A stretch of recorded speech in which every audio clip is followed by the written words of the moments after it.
ठठरी के बरेल बोलने वाले बाबा बागेश्वर एक बार फिर चर्चा में है, लेकिन इस बार ठठरी बोलने के लिए नहीं, इस बार बोल रहे हैं कि मुसलमानों तुम्हारे भले के लिए वक्फ बिल आया है।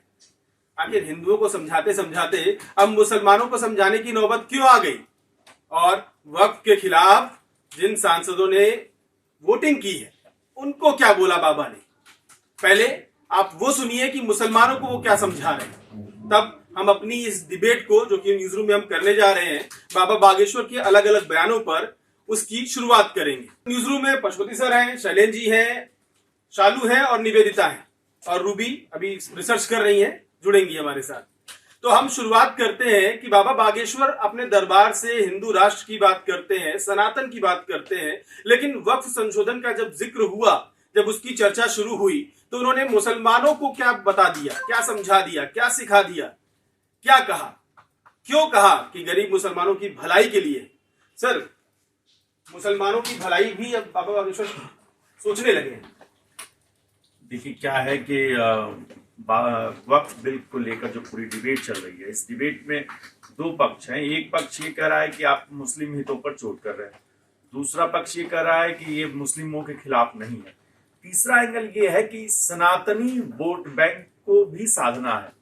सिर्फ डिबेट मुस्लिम और मुस्लिम के पक्ष और विपक्ष में न रहे, एक इसका सनातनी एंगल। तो ये सनातनी एंगल देगा कौन? सनातनी एंगल देंगे बाबा बागेश्वर, क्योंकि संसद में जो डिबेट हो रही है वो तो इस पर हो रही है कि मुस्लिम के पक्ष में है या विपक्ष में है। तो ये जो एक तीसरा एंगल है, हिडन एंगल है, बाबा बागेश्वर ने इस पूरे मसले को सनातन का एक एंगल दे दिया है। और यही जो है सत्ता पक्ष के लोग नहीं कह पा रहे थे, वो सनातन का पूरा जिम्मा जो है बाबा बागेश्वर ने उठा लिया कि भाई जिन्होंने वोट किया वो सनातन के पक्ष में है और जिन्होंने वोट नहीं किया वो सनातन के विरोध में है। तो ये जो चर्चा है हम आगे बढ़ाएंगे, उसके पहले एक बार वो पूरा बयान हम फिर से सुना देते हैं कि 200 सांसद जिन्होंने वोट नहीं किया पक्ष में, उनको लेकर बाबा बागेश्वर क्या करें। आपने सुना, यही है बाबा बागेश्वर का वो सनातन वाला एंगल जिस पर चर्चा हो रही है। ये बताइए कि शालू, सनातन पक्ष और विपक्ष क्या इस डिबेट को डाइवर्ट कर रहे हैं बाबा बागेश्वर? देखिए, डाइवर्ट की जहाँ तक बात है, क्योंकि जो है उनके, वो जानते हैं कि उनके जो लगाते हैं वो दिव्य दरबार, उनमें हर धर्म के लोग आते हैं। हमने देखा है कि वहाँ मुस्लिम भी आते हैं, हिंदू भी आते हैं। तो कहीं ना कहीं वो इस चीज को समझ रहे हैं कि मैं क्या बात करूंगा जो लोग मेरे दरबार में भी आएंगे, और कहीं ना कहीं उनकी जो बयान होते हैं वो राजनीतिक तौर पर भी पार्टियों को फायदा और नुकसान पहुंचाते हैं। वो हमें साफ साफ तौर पर दिख रहा है कि किस तरह से वक्फ बोर्ड के बारे में वो मुस्लिमों को बोल रहे हैं कि ये तुम्हारे हित के लिए है, ये तो तुम्हारे लिए अच्छा है कि जो वक्फ की जमीनें हैं वो कानून के दायरे में आएंगी, वहां पर और अच्छे से जो है आपके बारे में फैसले हो जाएंगे। ये सब बातें समझा रहे हैं। तो एक तरह से इसको राजनीतिक बयान भी कहा जा सकता है, और कहीं ना कहीं ये भी कहा जा सकता है कि वो अपने जो उनको पसंद करते हैं, जो मुस्लिम लोग हैं, सनातनी तो पसंद कर ही रहे हैं उनको, लेकिन जो मुस्लिम भक्त हैं जो उनको पसंद करते हैं, ये उनके लिए भी ये बयान हो सकता है। ये वक्फ वाला जो बयान है पूरा ऐसे वक्त में आया है जब बाबा खुद महाराष्ट्र में, महाराष्ट्र की सियासत में आप एक तरफ शिवसेना का शिंदे गुट है, उद्धव गुट है, उन दोनों के बीच पूरा विवाद चल रहा है। आप कह रहे हैं कि किसके साथ जाएंगे, आप राहुल वाली नीति को मानते हैं या बाला साहब ठाकरे वाली नीति को मानते हैं। इन सब डिबेट के बीच और आपको एक औरंगजेब की कब्र वाला विवाद है। अब बाबा बागेश्वर पहुंच गए, उन्होंने वक्फ का मुद्दा उठाया और कहा कि मुसलमानों सब आपके हित में है, सब कुछ अच्छा है, आप विवाद मत कीजिए, समझिए। तो क्या बाबा बागेश्वर की नजर में मुसलमानों को समझ में ही नहीं आ रहा बिल? नहीं, मुझे लग रहा है कि बाबा बागेश्वर इस चीज को अच्छी तरह समझते हैं कि मुसलमानों को कुछ ज्यादा ही समझ में आ रहा है, या यूं कहे कि मुसलमानों को कुछ ज्यादा समझाने की कोशिश हो रही है। अभी क्या है ना कि अभी जैसे देश भर में जिस तरह से वक्फ एक्ट हो चुका है, एक्ट के अगेंस्ट में माहौल तैयार करने की कोशिश की जा रही है, तो उसमें सरकार के लिए एक बड़ा चैलेंज है कि अपोजिशन का नैरेटिव तो बहुत तेजी में स्प्रेड हो रहा है मुसलमानों के बीच में, लेकिन सरकार का जो पक्ष है वो नैरेटिव भी उसी रूप में पब्लिक तक पहुंचे, ये बहुत जरूरी है। तो इसके लिए बाबा बागेश्वर बहुत काम आ सकते हैं।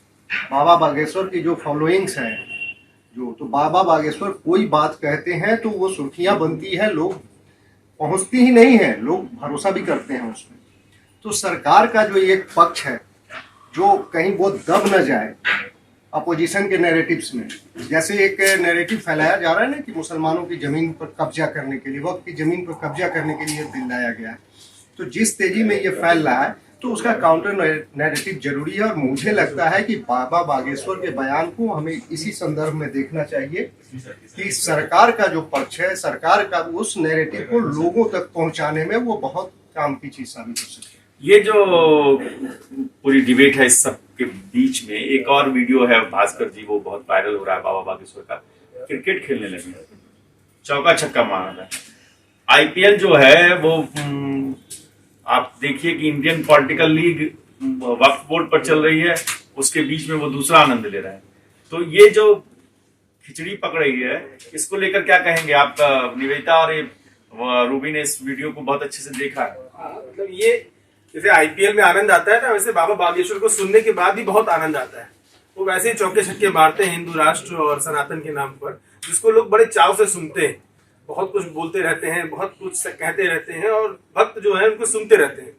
तो अब जो बोला उन्होंने कि राम मंदिर जब बन रहा था तो बहुत लोग बोल रहे थे कि वहां पे अस्पताल बनवा दिया जाए, अब वक्फ की जमीन पे क्यों नहीं बोल रहे हैं? सर देखिए, वक्त को लेकर उन्होंने जितनी चीजें कही है उसको दो तरीके से देखा जा सकता है।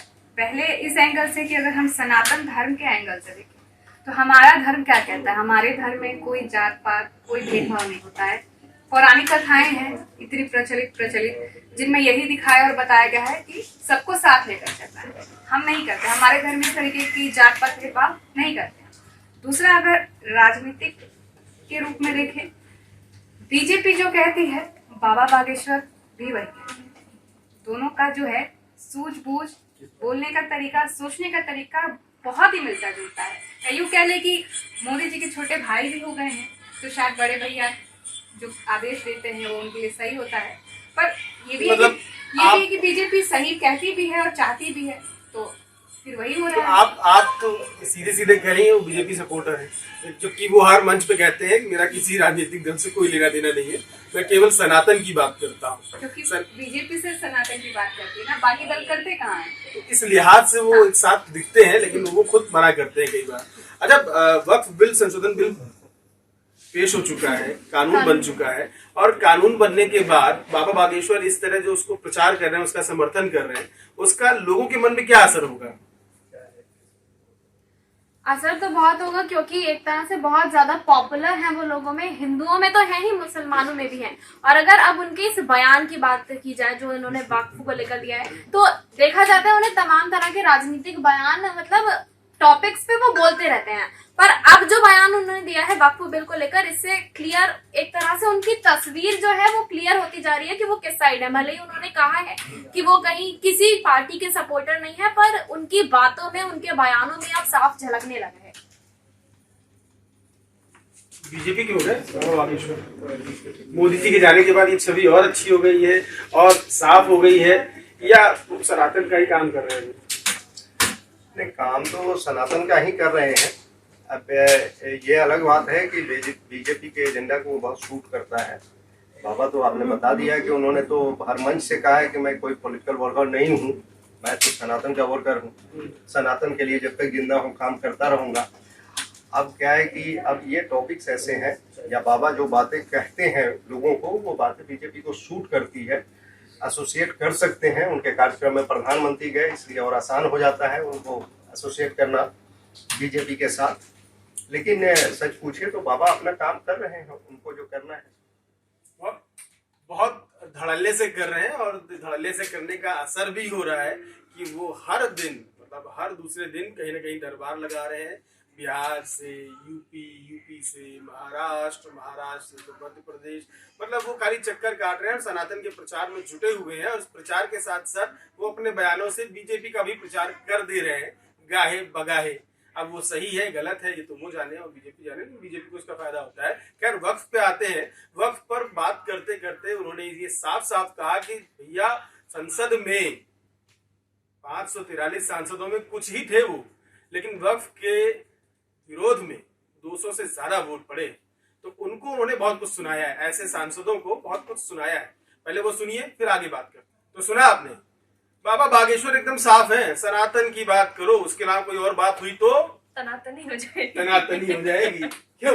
बिल्कुल, उन्होंने यही कहा है कि जो 200 जो विपक्ष में वोट डाले हैं ये वक्फ बिल के, तो वो अगर सनातन की बात नहीं कर रहे हैं तो तनातनी हो जाएगी। तो उनका जो इस तरह के बयान होते हैं, वन लाइनर पंच, वो बिल्कुल ऐसे मारते हैं कि लोगों की जुबान पर वो फिट हो जाते हैं। आप देखेंगे कि फिर लोग भी ऐसे बात करते हैं कि सनातनी मतलब वो अगर सनातनी के पक्ष में नहीं है तो तनातनी हो जाएगी। तो उनको उन्होंने साफ शब्दों में एक तरह से चेतावनी दे दी है कि आपको तो इसके मतलब पक्ष में होना ही चाहिए, क्योंकि उन्होंने मुस्लिम भाइयों बहनों को भी समझाया है कि ये जो बिल है ये आपके लिए है, आपके भलाई के लिए है। और जिस तरह से हमने पीछे भी बयान देखे हैं, जैसे मुस्लिम महिला पर्सनल लॉ की अध्यक्ष जो थी कुछ अंबर, मुझे नाम पूरा याद नहीं है, उन्होंने भी इसको भारतीय जनता पार्टी की सरकार को धन्यवाद दिया है। उन्होंने ये बोला कि जो काम हमारे लोगों को हमारे लिए करना चाहिए था वो काम भारतीय जनता पार्टी कर रही है, तो इसके लिए मैं शुक्रगुजार हूँ। तो इस तरह बहुत सारे मुस्लिम में भी नेता हैं जो इस चीज को सपोर्ट कर रहे हैं, और यही चीज बाबा बागेश्वर अपने मुस्लिम भाइयों बहनों को समझाने की कोशिश कर रहे हैं। तो कुल मिलाकर बागेश्वर बाबा कहते खरी खरी हैं, किसी को समझ में आए ना आए वो अलग बात है। वक्फ के नाम पर जो जमीनों पर कब्जे हो रहे थे उसके खिलाफ हर कोई था, लेकिन तुष्टीकरण, ध्रुवीकरण और वोट की राजनीति ने इस मुद्दे को इतना पेचीदा बना दिया, और यही वोट का मुद्दा है जिसके खिलाफ अब कुछ लोग सड़कों पर उतर भी रहे हैं। लेकिन सच सबको पता है, और यही सच बाबा बागेश्वर अपने मन से बता रहे हैं। तो कितना लोग समझ पाएंगे ये तो आप लोग जानिए, लेकिन बाबा बागेश्वर कह क्या बात रहे हैं और उसका असर कितना होगा ये हमें कमेंट करके जरूर बताइए। न्यूज़ कोरिडोर्स आप हमें YouTube पर, Instagram पर, X पर और Facebook पर फॉलो कर सकते हैं।